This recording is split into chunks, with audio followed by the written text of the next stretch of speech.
ఓం విశ్వకర్మణే నమః. నమస్కారం అండి. Welcome to Rambabu vastu channel. ఈరోజు అండి మాస్టర్ బెడ్రూమ్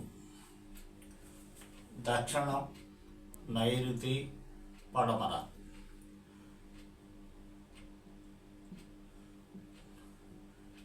నైరుతి దక్షిణం నెంబర్ 1 అండి.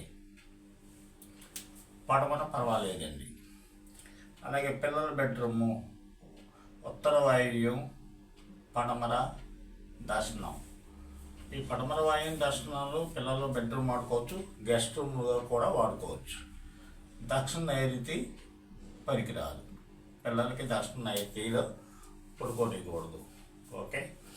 గెస్ట్ రూమ్లు అండి తూర్పు, పడమర, దక్షిణం, ఉత్తరం కూడా పర్లేదండి. ఇవి గెస్ట్ రూములకి బాగుంటాయండి. ఆగ్నేయం, ఈశాన్యం గెస్ట్ రూములు కానీ ఏ రూములు కానీ అసలు బెడ్రూములుగా వాడకూడదండి. గెస్ట్లు ఉండకూడదు, మనం కూడా పడుకోకుండా ఉంటే మంచిది. ఆగ్నేయం హెల్త్ ప్రాబ్లం వస్తుంది, ఈశాన్యం దోషం.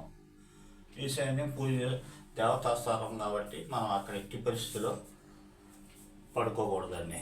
ఇంకా లివింగ్ రూమ్ అండి ఉత్తరం, తూర్పు, ఉత్తర ఈశాన్యం, వాయువ్యం, ఆగ్నేయం, దక్షిణం, పడమర పర్లేదండి.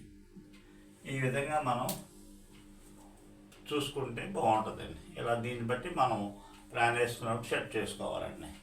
నమస్కారం అండి. Thanks you for watching. Don't forget to like, comment, share and subscribe and click the bell icon.